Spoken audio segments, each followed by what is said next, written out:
Hi, everyone. Thanks for listening in to Work Culture Consultant. Today, I have my friend Joe on the show, and I'm really excited because we've been friends for 2 years on LinkedIn So now. many moons. So many moons, Oh my many God. moons. And he actually flew in here to Vegas today for us to do a masterminds class as well as do this podcast. And I'm really excited because since a lot of this show, well, everyone so far has been a CEO, he deals with many CEOs in Mhm. terms of MBTI, which is what he does. And I'm gonna let him plug himself here because I don't want to butcher this. So Yeah, so I guess I would say I'm a personality consultant. I help people find their place in the world by clarifying their personality type. And I think that's a very concise way of saying that I use the Myers-Briggs type indicator to help people. Usually people come to me through like a career perspective. They're like, I'm having trouble in my career, or I'm thinking of changing my career. Am I on the right track, or should I make a pivot? And because I think of all the tools that are out there with personality type, I think MBTI is the most in depth. So you can say, like, oh, yeah, we can use this tool to help guide you. I'll just say the disclaimer at the front that no, it doesn't put you in a box. It doesn't like say, like, oh, you can only, Brittany being an INTJ, she can only do these things, and thus I'm going to direct her there. So I just want to say that up front that that would not be what my direction is. I really like the quote that's like, you can't teach a man anything, you can only reveal what's already there. So when you start to define the things that make you you, and then you go like, oh, that's why I've always liked this, and this part of my job isn't so great, so maybe I should go that way. So I hope that was concise enough for the cast. of course, always, that was one of the big things that brought us together Mhm. is that we are both INTJs. Mhm. And for those of you who don't know MBTI, we're Introverted, intuitive thinking, judging, or you would call, some people call it the architect. I think the mastermind's a little bit better. Typically, we get portrayed in the media or in cartoons as like the evil dictator that's like, or like the guy that's pulling the strings behind the scenes. That's just kind of like in the background with the crystal ball. When you run into INTJs, they're all types on the spectrum. So I would say that Brittany, her persona online, comes across as very extroverted, but like when you get to meet her in person, I think you would see she's very introverted. But there's just like, people have personas. Same with me. I've been typed ENTJ before, but once that's why it's hard to type introverts and extroverts sometimes.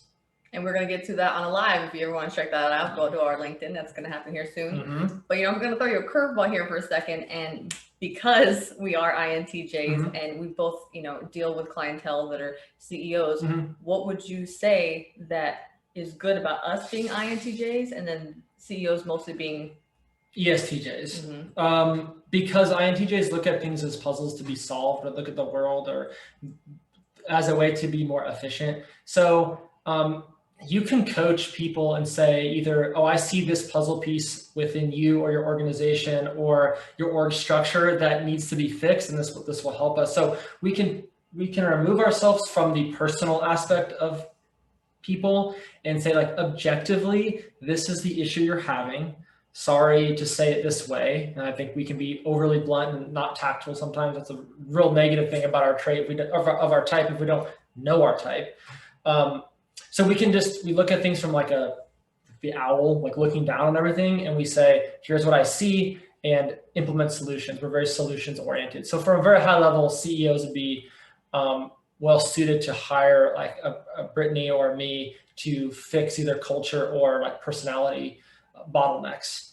because we just see it from like a strategic place. And I feel like our personality types are more high level, like I said, it's strategic, whereas extroverts might be more tactical. Yeah, the sensor types that tend to be in the executive seat tend to be more like, how do we do it? What's the ROI? Show me how this is going to project over the course of time.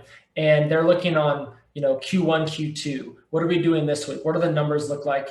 And that can be hard for someone that's looking, what's 20 years going to look like? What's your next 5 years going to look like? So you need that type of person to counterbalance the types that are day to day. It's like, well, how does that day to day translate into like the next your brand or your next 20 years as a company?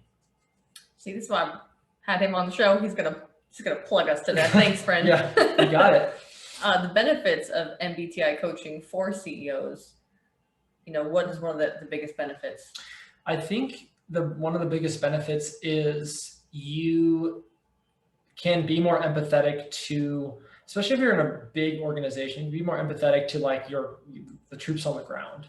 I think the image of the CEO is that you disconnect from the people that are on the day-to-day making the money for the company as you kind of go up into a inner circle of maybe yes men, and you're constantly working on the board or how to control the board or shareholders if you're in a publicly traded company.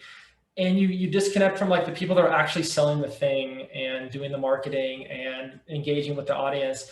So in terms of corporate messaging, CEOs have notoriously been terrible at, if they have to send a message to like a CEO-wide message, it always comes across as like lawyers looked at it, HR looked at it. It's not sincere. It doesn't like use what we call extroverted feeling or harmony. It doesn't really capture the essence of the people. Mm-hmm. So it comes across as like, this is just like really stale and completely devoid of any heartfelt harmony or heartfelt emotions. So like understanding that your communication style as a CEO is very, it's focused on tangible results, when some people just want to feel like, hey, the company's like, we're going through a rocky time, but we're going to be okay. And you got a leader that will make sure you're okay.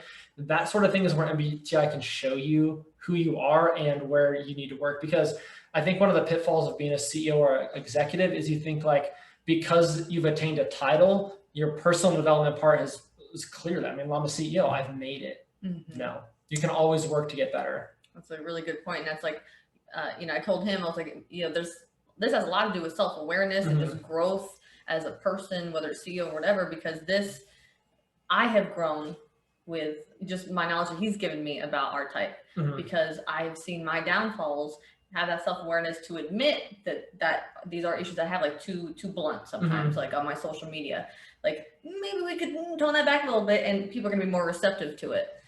So that's, like you're saying, with the CEOs, like all hands meeting, even how you're presenting yourself in those, and like from a culture standpoint, that's a big deal, because if you're just a very abrasive person, but you want, like genuinely your heart, you want to show your people you mm-hmm. care, like you're going to have to change things around.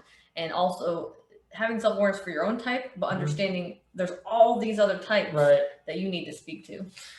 Yeah.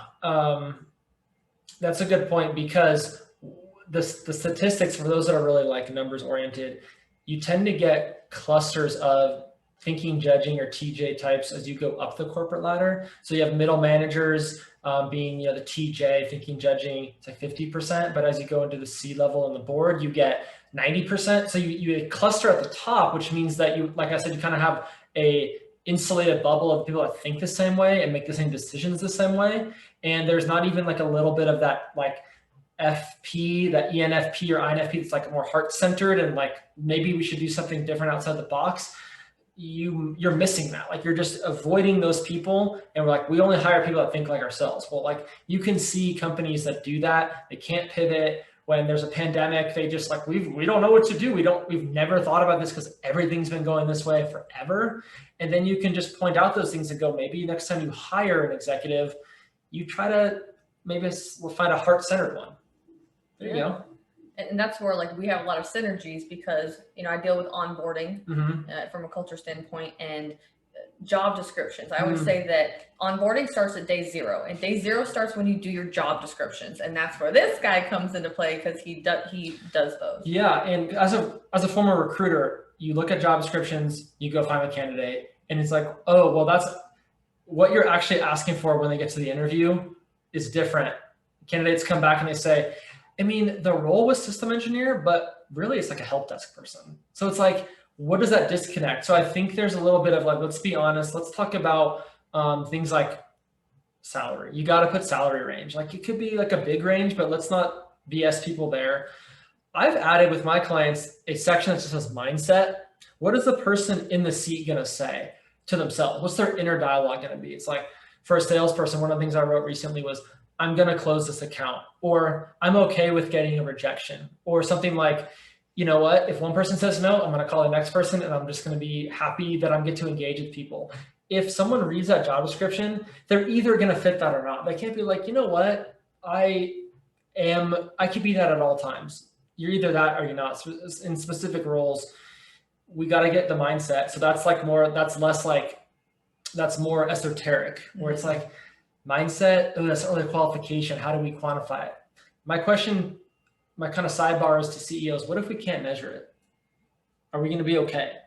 Because some personality things you can't precisely measure. Right. So we're going to have to be okay with like 20% of our business being kind of that touchy-feely where Britt and I come in.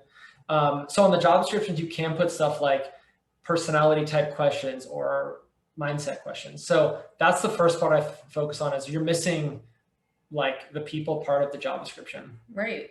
And I try, and from the company's perspective, I always tell clients, like, if you're going to do these job descriptions, you need to implement your values, your vision, your mission. If that has to be in there, because you're weeding out people that you don't want, possibly in a good way. Like if they're not, say you have a startup company that's super innovative, you don't want to hire someone who just wants to throttle back and just chill. You're weeding those people out because we're not going to be a good fit for each other. Okay, so having those, and then just values, all these things are important. Are you saying values? Because this is something that I think I intertwine with my job description. Help is that in the objective statement at the top? Where does that go? It depends on the recruiter I'm dealing with. And the hiring manager, I guess, preference for them. Okay, because I think that's a good spot to weave in the what the company does. I've seen really good examples, and startups do it really good. Is they give you a lot of what in the industry you call sizzle. It's like it talks about the vibe or the culture or how fast the growth is, or it's the classic rocket ship growth, which is sometimes should be avoided because it's kind of like, oh, it's growing too fast. Things are like really unstable. But instead of saying something that you think is attractive, like we're a Fortune 100 company that deals in finance and technology. Like, that's so nothing. It's like you got to put something that's more exciting or oomph to it, so that people are like, oh, like I'm really excited about working for a company that his mission is to like reduce, like say for like reduce carbon emissions by this year. And the way that we're going to do that is we got to hire people that care about these 3 things. So like if that's not you, then you're not going to apply. So it's also just, it's helpful so you're not wasting time on BS. Yeah. Everyone's time. So those are really important. We're here for you. Yep. So for employees, if leaders, middle managers, want to use MBTI to their advantage, do you feel like it's more for them or for their employees? I think this is the real crux of like the 2 types of MBTI coaches or consultants or master certified trainers. Is like there's the corporate side where it's like we do workshops and we train managers on how to implement or how to give feedback sessions to work with your team. But me personally, I like going to one individual person, and like I said, I reveal their type to them. Possible pitfalls of your communication. I'll say you need to start doing this because that never works unless they ask you to just tell them what to do, but that usually doesn't happen. Then they can go like, you know what, this is my problem, or this is my issue, this is why I get negative feedback, and then they do it themselves. So I'd rather go to one person, teach them about themselves, and then they have the willpower to go implement it at work. So that's why I don't really like go to the top and then have them trickle down. I go to individual people, and then they can do it themselves. Right, because you can like throw training at people all day, like you do a whole, and then not everyone's gonna do anything with it. They might be receptive to it. So I like what you do more one-on-one, because those people want it and they're going to utilize it, whereas other people, it might just be a waste of a company's money. Maybe. Yeah, because you're charging per head, and half the people, I would say like not half people, but like there's always that 80-20 rule. It's the Pareto principle, works all the time, right? Where it's like 20% of people automatically hate it. They think it's astrology or something stupid, and then they go, well, you're going to waste your money. They're going to be sitting there grumpy the whole time, and they're not even into it. You'll have like a good amount of people that'll be like, they'll come to you after and be like, that's really, tell me more. Like, where could I learn more? But you want those people as your clients, the ones that are really interested, because they're going to take the sessions and implement it. So that's why I'm opposed to workshops, but there is value there. I just don't think for me as an INTJ, I like the one-on-one talking with people. Totally makes sense. I would be the same way. Weird. Yeah. When we were talking about, the team dynamics, Even if one individual has that and they're an extrovert, they're still going to learn what they aren't through this MBTI training, and then they'll be able to work better with their teammates due to this. Yeah, that is true. I mean, there's always Carl Jung, in psychological types, the one that was that created the idea of introversion and extroversion was really influenced by, I think it's called like I Ching. It's like a Chinese philosophy of like yin yang, dark light, shadow, self. So like in the last sessions with people, I always talk about your shadow self. And if you're like, an ENTJ, your shadow self is an INTP. So for the INTJ, the shadow self is the ENTP. So if you know what the ENTP is, the debating type, you can see that when you're negative, you're stressed, when there's a lot of pressure, that shadow comes out. And then you end up saying things to people like, hey, I don't know what happened to me last night. No, that's your shadow. And that's a thing, you can define it. But when you don't know that, you just think like, oh, sometimes I get that way. Just, got to deal with it. And they use excuses. So you can realize you have an introverted extrovert side of you and you have a shadow. And then you can start to recognize as it comes out and kind of like pull it back. Yeah.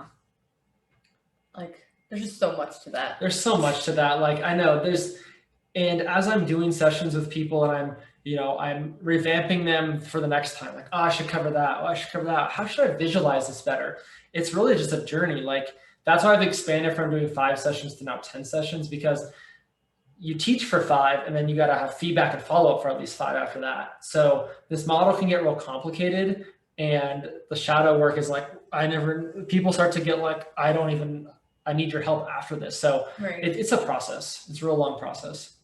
And I know I'm reverting back a little bit, but like when it comes to job descriptions and like some people are just better in certain positions. Like I just made a post on LinkedIn today about like people that go into customer service jobs who should not work in customer service jobs. Like you can't people, this is not for you. Don't do it. Help everybody. Yes. I mean, the thing to be said there are customer service people that solve problems without empathy. And you can but there's also the same problem solver, but empathetic. Like, wow, that's a really terrible problem. I'm really sorry that that's going on with you. I'm going to help you. So just hang in there with me. And then there's one that's like, well, why did you do that? You shouldn't have done it that way. What you need to do next time is like very unempathetic, and they think everyone's stupid. And like, you can't have that. So in an interview process, you need to act like you can do role playing, and you can find the empathetic type versus the one that's just like, well, they're stupid, here's what they should do. It's like, why are you hiring these people? Right. So like they're doing a call center job. These are not the type of people you want to hire, because you need those people that make the client feel good. Like you care about them. And that can be written in the job description in a mindset section. So that's where, someone like myself can help. Right. I mean, plug away, man. That's it. I think the advantage of being a former recruiter is you see where the disconnect, because typically HR will write a job description, or even worse, HR will copy a job description from Indeed, because Indeed has a great resource, has all every single job description, like account manager, we got one for it, copy, paste it, put in there, and they'll put their classic compliance stuff in there. But then the manager comes back and says we're not getting the right people. It's like, did anyone look at the job description? So you bring me in, I'll rewrite it, revamp it, give you Boolean. Boolean searches are good too, because it's like narrowing down the field. It's, Boolean's just like and, or, parentheses, like to really narrow down the candidate pool to the essential people. And then I also provide interview questions. And the great part about being outside the company is you can have some fun with it. Like ask them this question, see what they say. Like it'll be fun. And I think that coming from not someone that's a W-2 employee you can add a level that they're too in the weeds with their company to know what's missing. Right. And I think that's with someone like Britt, where it's like, that your culture is this, what people have said. And I didn't know that. It's like, well, you're just way in it. You're too close. And that's where people like us come in and we say okay, well, just take a step back, look at it. Let's be objective. That's where being unemotional can help. And then fix the problem. Which is more the thinker feeler thing, right? Which is, that's the dichotomy. That's the real issue there. And, you know, and this is another curveball. Uh-oh. But like females who are not F, females who are more T, even in the, you know, CEO roles. Mm-hmm. What's the dynamic there? Well, the classic thing I say here is like it's the upstream, swimming upstream. The other females might think you're abrasive, or you're almost acting like a male, like you're trying to get to the top, or you're like bulldozing. The ENTJ female, I've just done a couple of posts about that. Even the INTJ, the ESTJ female can be viewed as like, that's very unladylike. Or that's like, you know, you're kind of overstepping your bounds here. Or it's like, that's a weird thing for you to say. This is, since the book Type Talk came out, and this is where I first learned about the dynamics of like real world, how the types are different, how they manifest differently by sex, is in a corporate environment. The female T type tends to be upstream swimmer, and then almost kind of has to kowtow or pretend to be empathetic or to just do a lot of unnatural things, whereas males get away with just being abrasive and direct. But then when the female does it, it's like, well, we can't have that. What are this? Yeah. Yeah, there's, you know, something to that, because I mean, doing this culture thing, plugging myself, I guess. Yeah. Like I am a T and I'm not an F. And I feel like that's good for what I do, because even though I deal with culture, and a lot of people think that it's just all unicorns and cupcakes and the mushy stuff. Mm-hmm. It's not. Culture doesn't mean it has to be emotional. Yeah.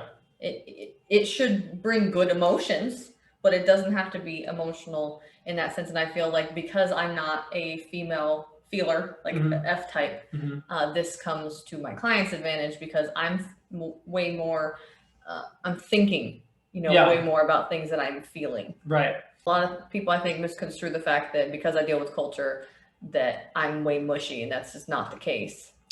I mean, this whole thing about emotional intelligence is huge. And it's not negative to score high on, like, you know, if you do the big 5 with like extroversion or conscientiousness, it's not negative to have those emotional traits, because we have to have balance. I hate to say the word balance because it always sounds like it's a cop out. Like, let's just achieve a balance. It's like, but you need like thinkers to make objective decisions, but you also need feelers that are going to be able to be like, what is the impact that this decision will have on our customers or internally? So the counterintuitive thought about thinking and feeling in the MBTI model is a rational way to make decisions. It's like crazy. F, no, that's emotional.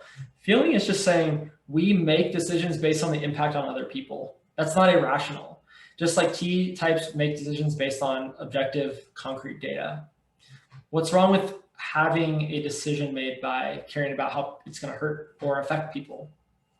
That's where like you need to use MBTI and need to understand that culture is not mushy and it's not soft. And you cannot say the reason we have attrition is because we need tougher people. It's not. It's your fault. Yes, and you know how I feel about that. It starts from the top.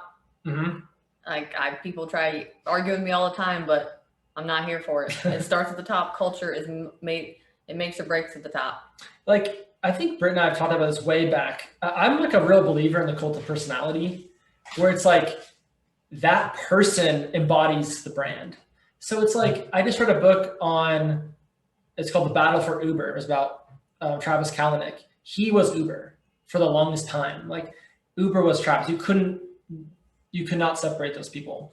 So when people think of Apple, I guarantee still they don't think Tim Cook. They think Jobs, because he was Apple. Microsoft, Gates, like Musk, Tesla. That is the culture. So even you have like political parties, you think like Democrats is this, Republicans is like, that's a symbol in the head. And I think you might believe this, that you need to create a symbol for yourself if you're a startup. Like I represent the company. I'm the embodiment of the company. Yep. And you can't have a middle manager. It doesn't spread out. And I don't think it goes ground up either. I think it starts at the top and it's a hierarchy that spreads down. Yes. Maybe controversial, but I mean, read some history and you'll see that's true. Every time. I just, don't get me started. We'll be here all day. Yeah. And, you know, to that point, I just want to let everyone know, since it's a lot of CEOs or people aspiring to be CEOs, and startups that listen to this podcast, Mhm. you know, we are here for you. He's amazing at job descriptions and the MBTI coaching. There's a lot of synergies here, so please reach out to us. You can find him on LinkedIn. On LinkedIn, I live on LinkedIn. I do have a YouTube channel. It's Ghost of Young. I do interviews with my wife, and I do the like type specific, like niche stuff, like why the INTJ is the worst spouse. And it's really good, but that's for like entertainment. But then LinkedIn is where I respond. There's no form. You just say, hey, Joe, I'd like to work with you. Slap that Calendly link out there, and people, you know, respond, and then we'll do an intake call. And you know, at the end of the day, I just want to say that I'm really grateful for this friendship. It's like, he's my business confidant. Yeah. I'm really happy to have him on the show. There's a lot of work that goes into MBTI, and it can be a big benefit to you as a CEO to understand yourself, which will then benefit your people, which is why I'm happy to have you here today. In person. I mean, this is a big deal. So Britt, thanks so much for having me in person. I mean, this is just like, it's an honor, and you've been really helpful to me on LinkedIn, because when I was just, you know, bright-eyed and young on LinkedIn, I came in there, I had like 500 connections, and you were like you had a lot of influence, because like we did a couple of interviews, and like you really boosted my name out there. So I appreciate you having me on again. Hey, you about to surpass me, bro. So I'm just hopping on your train now. Okay, ride my coattails. That's fun. Hey, well, thank you everyone so much for listening to this show, and we will talk to you soon.